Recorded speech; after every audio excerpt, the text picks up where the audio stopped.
Hi everyone, my name's Tim Burbage. Welcome to Tim Burbage Reads. Today I'm going to tell you about the books that I read in April. Here they are. Whoop. Really good. I think I read 6 books in total. One with my son, one with the kids. 5 I thought were good to really good, and one was an absolute stinker. But let's get to it. So the first book I finished in April, which is one I started in March, was The Silmarillion by J.R.R. Tolkien. This took a while to read. It's a collection of stories, of myths almost, from Middle Earth. I thought it was like an origin story for Sauron when I tried to read it when I was younger. It's not. Not bad at all. It's about what is good, what is right, and how often that does not succeed. It's actually a story about the endings of great civilizations before as we were in the first age of Middle Earth. I thought this was spellbounding. Words are hard. It was really good. It was really good. I gave it 5 stars. It's not for everybody. If you don't like it, then I completely get it. But I really liked it. I really liked it. The next thing I finished was The Ride of a Lifetime by Bob Iger. This was my mystery book because it's 1 month till Walt Disney World. Now we're going in May, so it's this month. This I thought was I gave this 4 stars. I thought this was really strong. The first half is Bob Iger's time before he kind of got to Disney, before he got to be CEO. It's his journey to being CEO of Disney. And then the second half is what he does as CEO. Interesting to hear about how, for a man who had the biggest entertainment deals in history, buying Marvel, buying Lucasfilm, buying Pixar, buying 20th Century Fox, how quite unassuming he is. There's a lot of respect, I think, in this, which is like he goes and asks the question, and then he waits for them to come back. He doesn't push when he puts in full prices. He doesn't sell low or doesn't come in low. He comes in at the price that he thinks is good because he doesn't want to insult them. He's a bit bland. I think generally Bob Iger is a bit bland, and it's quite interesting reading this now because he wrote this in 2019, planning to retire, and then he did retire, and then Bob Chapek wet the bed basically as CEO. So now he's back, and since then we've had COVID and the writer's strike and the actor's strike, and the Marvel Cinematic Universe isn't doing as well, and it's just all interesting at the moment. Let's just say that. So yeah, I gave this 4 stars. Next was a book I finished with my son. We are reading the Dogman books. This is the 3rd one, A Tale of Two Kitties. It's double trouble for Dogman. He was the best of dogs. He was the worst of dogs. It was the age of invention. It was the season of surprise. Because Evil Pete clones himself.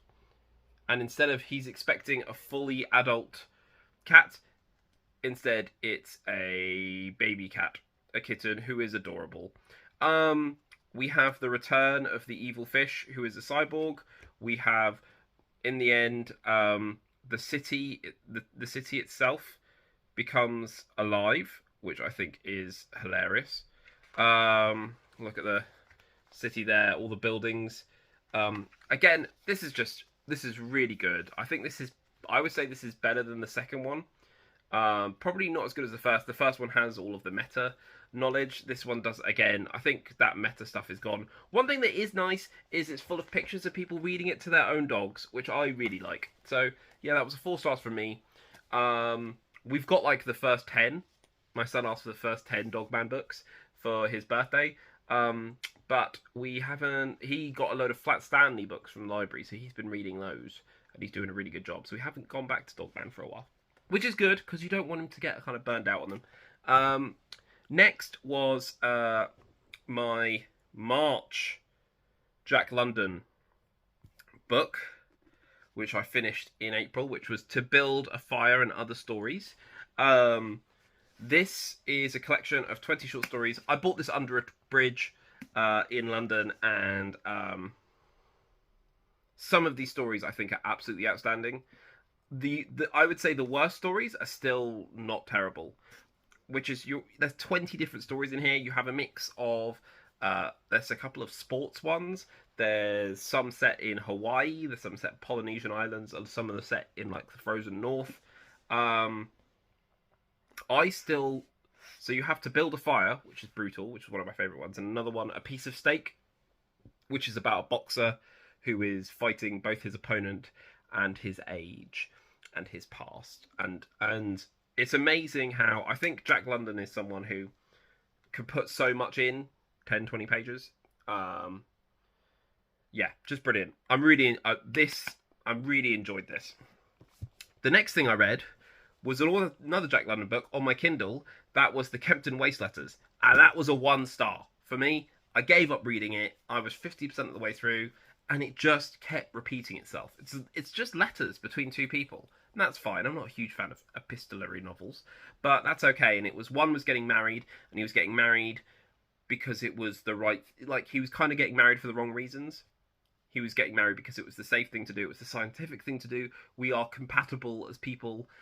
Do I love them? Not really, but that's okay because we are compatible. While the other person, that's a scientist in California, and then he's writing to his friend. I think I couldn't quite figure out what the relationship was, but who is in London and is a romantic, and says like, you need to marry for love. That's why you do these things. And I was like, oh, that's quite interesting. Two people on different ends. And then for 50% of the book, they just kept repeating their points in slightly different ways. And so I was like, you know what?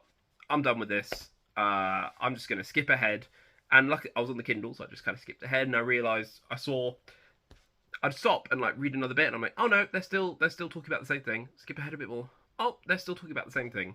So I think that's the right thing that I skipped it. But I realised in the end, the scientist does a talk on his views on how love is pointless and you should be married for compatibility. And his fiance hears this and is like, no, I loved you. I thought that you loved me, and you obviously don't feel that. And so it ends with her kind of writing a letter to the romantic in London, being like, I just found all your letters, like, thank you, kind of thing. I'm really, hopefully, I could see that he has completely different views to me, and I hope that he sorts his life out, basically. But yeah, that was a 1 star, and that really dragged down the average rating. And the final thing I finished was Winter Soldier: Cold Front by Mackenzie Lee. This is all about Bucky Barnes, the Winter Soldier. This is set in 2 different times. One storyline is in 1954, where he is the Winter Soldier. He has no memory of who he is. He has a handler.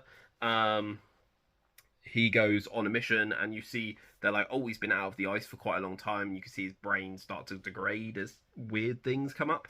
And then another part goes to 1941, where he is just getting into the spy game, and it's like his first mission. And you realise how the 2 timelines are linked. I think that's all I'm going to say. I really like I really like The Winter Soldier. It's probably my favourite MCU film. I love how the character deals with memory, and I didn't realise, but it's one of those tropes that I quite like, which is memories coming back in strange ways. So you're finding out about their backstory as they are trying to piece things together.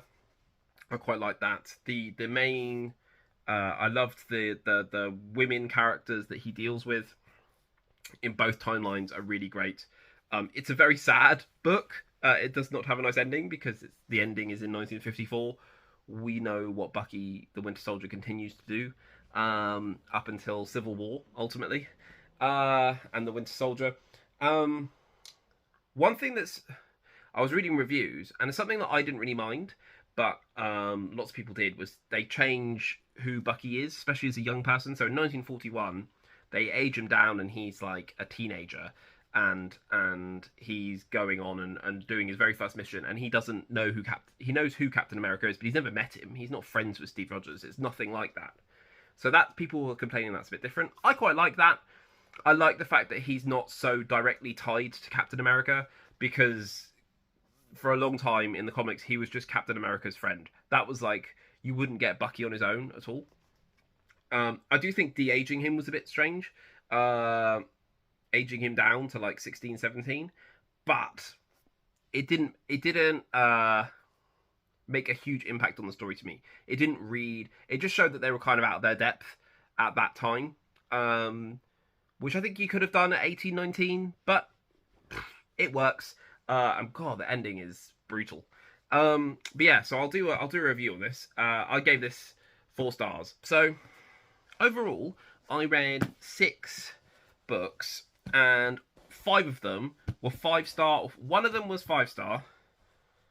4 of them were 4 star, and only one of them was 1 star, which brought the average down. But I think I cleared my backlog from February and March, and I think I'm back on it. I think I'm back on the wagon of reading. So there we go.